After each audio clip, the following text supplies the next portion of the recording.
bonjour à tous. Encore une fois, merci beaucoup à tous qui avaient l'habitude de suivre mes vidéos toujours sur ma chaîne YouTube. Surtout, n'oubliez pas toujours de vous abonner. Abonnez-vous, laissez toujours un j'aime, un commentaire pour me motiver toujours de vous lancer plus de vidéos. Bon, aujourd'hui, je suis dans la commune de Massina. La commune de Massina, nous avons un projet un peu complexe. Pourquoi j'appelle ça un projet complexe? Parce que nous sommes dans la transformation d'une maison de rez-de-chaussée en maison d'étage. Je vais vous montrer la maison dont nous sommes en train de transformer en maison d'étage. Transformer une maison de rez-de-chaussée en maison d'étage, ce n'est pas impossible, c'est possible. Toutefois, il faut connaître des méthodes, des principes qu'il faut appliquer sur terrain, sur réaliser cette œuvre, cette transformation. Bon, sur ma vidéo, je vais vous lancer les images, je vais vous expliquer, vous montrer des méthodes d'une manière pratique pour transformer une maison de rez-de-chaussée en maison d'étage. Le chantier est là, c'est un chantier que nous avons débuté depuis un temps, et je vous la présente maintenant. Et je vais tout vous expliquer, tout démontrer, la transformation, comment est-ce que les choses se font pour transformer une maison de rez-de-chaussée en maison d'étage. Donc c'est parti. Voilà notre projet. Là nous avons une maison de rez-de-chaussée. Nous sommes en train de transformer en maison d'étage, maison R1. Première étape, il faut d'abord faire un relèvement du plan du rez-de-chaussée. Ce travail revient à un architecte, c'est-à-dire reproduire le plan du rez-de-chaussée sur une table de travail afin d'établir une structure d'une maison d'étage. La structure peut être faite de deux manières. La structure peut être apparente par rapport à la maison du rez-de-chaussée, ou la structure peut être encastrée sur le mur de rez-de-chaussée. Dans notre cas, la structure est apparente sur le mur du rez-de-chaussée à cause des contraintes que nous avons trouvées sur terrain. La fondation de notre bâtiment du rez-de-chaussée a été faite en moellon.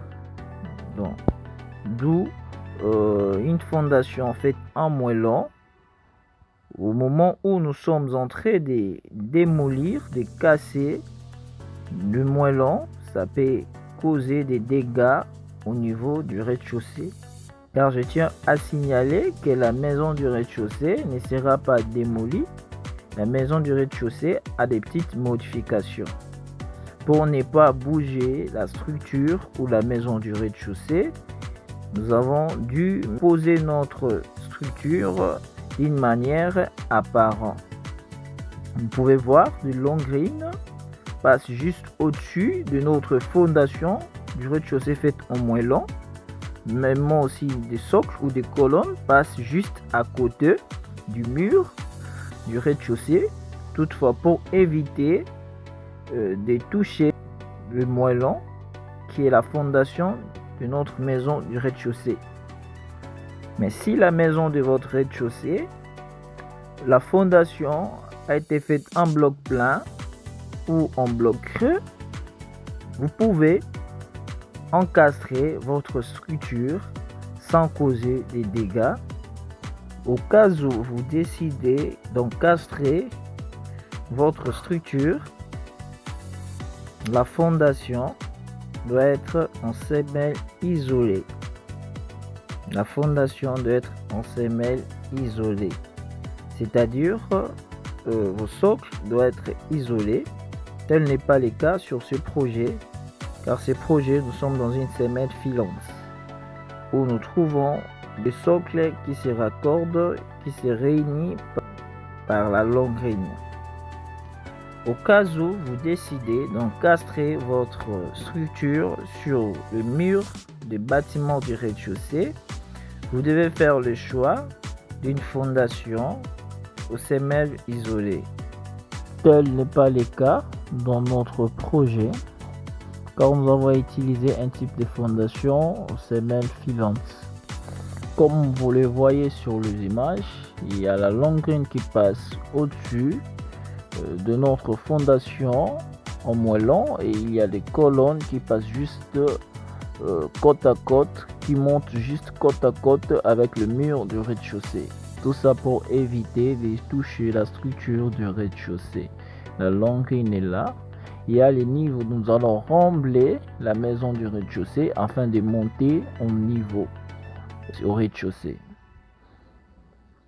Nous allons rembler la maison du rez-de-chaussée jusqu'au niveau de notre longrine. Nous allons faire monter la maison du rez-de-chaussée en niveau. Et là, nous sommes en train de lever le mur de notre petite modification de la maison du rez-de-chaussée. Et nous allons évoluer comme ça.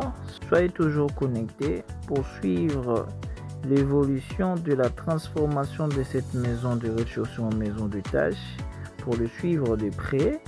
Et nous nous retrouvons très bientôt pour une prochaine étape de la dalle de sous-pavement, puis nous allons aller à l'élévation de cette maison.